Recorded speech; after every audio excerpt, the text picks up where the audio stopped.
I remember once I wanted children. I wanted to best my father and be a great parent. Now I hope my line dies with me. I hope I die with me. The first time Meghan visited me was on the night of her funeral. I was lounging on couch of my small flat on the north end of town, not a care in the world, and with veins filled with MDMA and alcohol, my mind refused to linger on any thought for too long. My wall clock had long ago run out of batteries, and my phone was too far to check.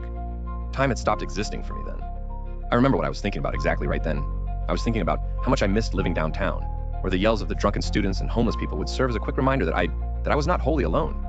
It was then that I decided to get another drink, at precisely that moment when Meghan decided to poke her head into the room, through the oven. I assure you, I was as surprised as anyone could have been and probably mustered out some odd mix of swear words, followed by falling over backwards on my ass. She offered no words of kindness to my plight, nor did she really seem to try to ease my shock. She simply climbed the rest of the way out and stood in the center of my kitchen. She was naked except for being covered in dirt and soot with blood all around her fingertips. I crawled to the other room, heart beating harder than it ever has. But when I stopped and looked back, she hadn't moved. She didn't look like she was angry or even evil. She looked sad. She looked lonely. "Don't you remember me?" Her voice was as sweet as I remember, and just like a memory, she was instantly gone. Not a trace of her remained in the room, and without another thought, I nobly threw up on the tile floor.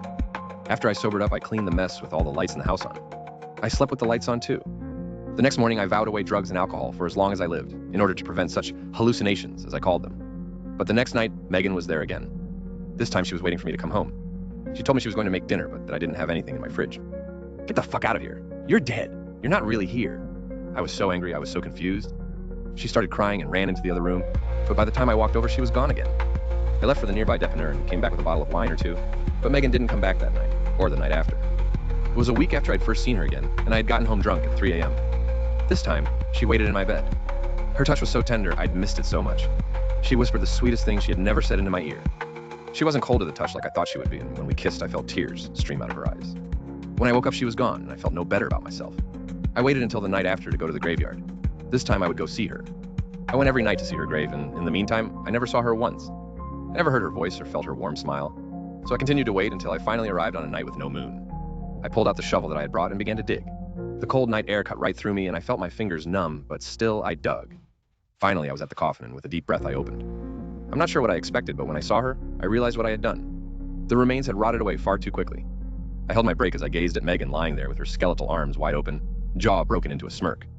"I've been waiting for you, my love." The next night, I burned the remains of her mortal body. Meghan doesn't visit me anymore, at home or otherwise. I fear I may have let something darker into my heart, but until it shows itself, I am left waiting. Just like she waited. I don't care if you think I'm crazy or if you think I'm a bad person.